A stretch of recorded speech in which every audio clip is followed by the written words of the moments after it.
Hello বন্ধুরা, ভালো আছো? আমি আজকে একটা গল্প বলছি।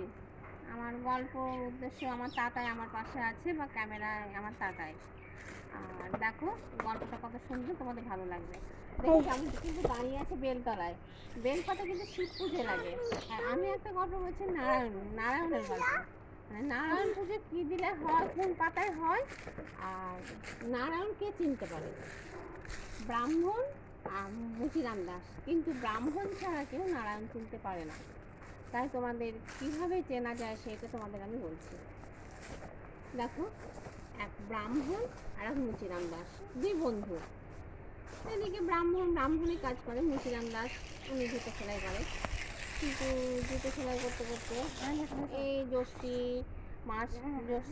শেষের দিকে ব্রাহ্মণ একটা কাজে গেছে, কাজ সেরে ঘরে ফিরছে। আর মুচিরাম দাসও জুতো সেলাই করে ঘরে ফিরতে ফিরতে এইবার দুই বন্ধুর সঙ্গে দেখা, গল্প গুজব করতে করতে এসে একটা গাছতলায় দাঁড়িয়ে দুই বন্ধু বলছে, বন্ধু আজ একটুখানি এসো, একটা বিড়ি খেয়ে নি। বলছে বিড়ি খাবো, আমার দেরি হয়ে গেছে। বলছে না, দুই বন্ধু তো দেখা হয় না, তা দেখো বিড়ি খেয়ে নি। বলছে আমাদের কাছে দেশলাই নেই। বলছে দেশলাই নেই? মুচিরাম দাস বলছে আমার কাছে একটা খুব সুন্দর পাথর আছে, পাথরে যেন এক ঠোকায় আগুন ধরে যায়, সে পাথর আছে, দেখো আমরা বিড়ি খাই।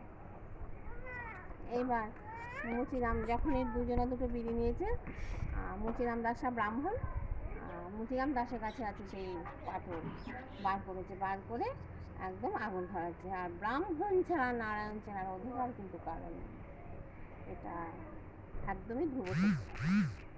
কারণ ব্রাহ্মণের মুখে যে আগুন ধরে দিয়েছে, চকমকি বলেছে, আগের দিনে চকমকি ছিল পাথর, কিন্তু পাথর বলছে সেই নারায়ণ। তখন ব্রাহ্মণের চোখে জল বলছে, প্রভু তুমি, তোমার গায়ে কত ক্ষত বিক্ষত, আমি তোমাকে কি করে বাঁচাবো প্রভু? তুমি আমাকে উপায় বলে দাও, আমি তোমাকে কিভাবে বাঁচাবো? তখন নিজের মন থেকে বন্ধুকে বলছে, মুচিরাম দাসকে, বন্ধু তুমি তো গরিব মানুষ, আমিও গরিব মানুষ, তুমি আমাকে পাথরটা দাও। বলছে না, এই পাথর আমি দিতে পারবো না ভাই, আমি বিড়ি খাই, পাথরটা খুব সুন্দর আগুন ধরে, তাই আমি পাথর আমি তোমায় দিতে পারবো না। বলছে ঠিক আছে, তুমি দিতে পারবে না, তাহলে আমি যেগুলো সারা পুজো করে পেয়েছি সেই কথা তুমি নিয়ে নাও, আরও কিছু আমার কাছে আছে সেগুলো তুমি নাও, তারপর তুমি আমাকে পাথরটা দাও। মুচিরাম দাস দেখছে যে আমি সামান্য পাথরের বিনিময়ে যদি এত কিছু পাই, তাহলে আমার দিতে কোনো অসুবিধা নেই। তারপর তাহলে নাও বন্ধু পাথরটা দিয়ে দিল ব্রাহ্মণ সে পাথর নিয়ে এসে ঘরে এসে হাওয়া করে কাঁদছিল, প্রভু আজকে তোমাকে আমি বাঁচাতে পেরেছি, তোমার গায়ে কত ক্ষত বিক্ষত দাগ, প্রভু আমি ভাগ্যে এসে আমি মুচিরাম দাসের সাথে দেখা হলো, তাই আমি তোমাকে বাঁচাতে পারলাম। এই বলে ব্রাহ্মণ স্নান টান করে তুলসী সাদা চন্দন নিয়ে উনি নারায়ণ পুজোয় বসেছে। নারায়ণ স্নান করাচ্ছে, গায়ে হাত বুলাচ্ছে আর বলছে, প্রভু আজকে আহা তোমার কত ব্যথা লেগেছে, তোমার গায়ে কত মানে ঠোকাঠুকি বিড়ি খেয়েছে, এখানে অনেক স্পট পড়ে গেছে। তারপর উনি তুলসী দিচ্ছে, চোখের জল, সাদা তুলসী আর হচ্ছে সাদা চন্দন দিচ্ছে, চোখের জল দিয়ে। আর উনি নারায়ণের কাছে উনি অনেক কান্নাকাটি করছে, আজকে আমি তোমাকে বাঁচাতে পেরেছি প্রভু, আমি আর তোমাকে কোথাও যেতে দেবো না। উনি যখনই জন্য পুজো টুজো সেরে ঘরে শুয়ে আছে। তারপর রাত্রিবেলা সে নারায়ণ শঙ্খ চক্র গদা পদ্ম নিয়ে স্বপ্ন দেখছে। ওনার সামনে ব্রাহ্মণের সামনে এসে দাঁড়িয়ে বলছে, ব্রাহ্মণ তুই আমাকে নিয়ে আসছি কেন রে? আমাকে সে মুচিরাম দাসের বাড়ি দিয়ে আসছে। মুচিরাম দাসের বাড়ি দেওয়ার কারণ আমি মুচিরাম দাসের বাড়ি খুব ভালো ছিলাম, এখন এতটাই ভালো ছিলাম, তুই আমাকে দিয়ে আয়।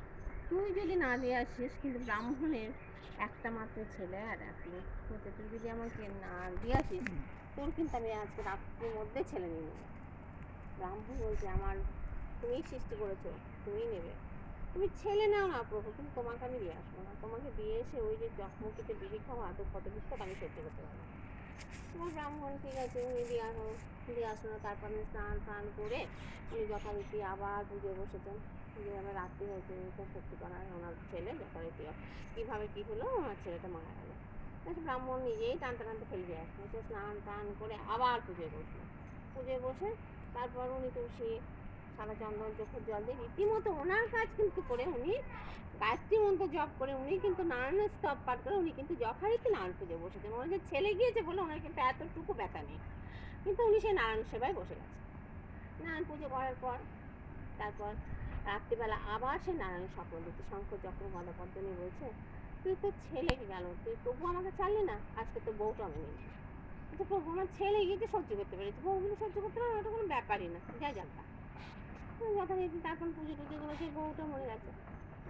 বউটা টানতে টানতে ফেল দিয়ে এসছে। তারপর বউটা যখন ফেল দিয়ে এসে স্নান টান করে, কিন্তু নারায়ণ প্রভু সেবাতে দিতে হবে, উনি আবার নারায়ণ সেবা বসে গেছেন। নারায়ণ সেবা বসে গিয়ে পুজো টুজো করে যথারীতি আমার রাতে শুয়ে শুয়ে একটু মন খারাপ করছে, তোমাকে নিয়ে আসতাম, আমার ছেলেও গেল বউ গেল, যাই যাক তবু তো তুমি আর আমি থাকবো। ইতিমধ্যে একটু যে তন্ত্রের মতো এসছে, নারায়ণ অমনি শঙ্খ চক্র পদপদ্ম নিয়ে স্বপ্ন দিচ্ছে, তুই কিন্তু তোর ছেলে গেল, তুই আমায় পেলি না, বউ গেল, তুই আমায় সে মুচিরাম দাসের বাড়ি দিয়ে আসলি না, ঠিক আছে আজকে আমি তোকে নেবো, তুই আমার মাথায় তুলসী কে দেয় সেটা আমি তোকে দেখাবো, তোর এত বড় স্পর্ধা, তুই আমাকে মুচিরাম দাসের বাড়ি দিয়ে আসলি না, ঠিক আছে। যথারীতি উনি স্নান টান করে, সকালবেলা হয়েছে, স্বপ্ন থেকে স্নান টান করে তুলসী দিয়ে ছেলে গিয়েছে বউ গিয়েছে, আমিও চলে যাবো, আমার কোনো ব্যাপার নেই। উনি স্নান করে আবার সে নারায়ণ সেবায় বসেছে। ইতিমধ্যে যখন নারায়ণ পুজো করছে, সাথে মেঘে এক হয়ে গেছে, এক হয়ে একদম দিব্যা চমকাচ্ছে, কাং কাং করে মেঘ ডাকছে, এত মেঘ ডাকছে মনে হচ্ছে এই বাজ পড়লো আজকে ব্রাহ্মণ ঠাকুর ঘরে, এইবার মানে বাজ পড়ে। ইতিমধ্যে নারায়ণটা ব্রাহ্মণ নারায়ণ মাথার উপরে নিয়ে বলেছে, প্রভু আগে তোমার মাথায় তারপর আমার মাথায়, আগে পড়বে তোমার মাথায় তারপর পড়বে আমার মাথায়। ইতিমধ্যে তখন শঙ্খ চক্র গদা নিয়ে আসল নারায়ণ দাঁড়িয়ে বলছে, ব্রাহ্মণ কে তোর ছেলে বউ মারতে পারে, তোর আমি পরীক্ষা নিলাম, তো সব একাকে ঘরে ফিরে আসছে, তুই আমার সেবা নিযুক্ত হ, তুই ভালো থাক। এই বলে আমি আমার গল্পটা সমাপ্ত করলাম। আপনাদের ভালো লাগলে আমার চ্যানেলটি আপনারা সাবস্ক্রাইব করবেন, লাইক দেবেন, দেখুন কতটা ভালো লাগে।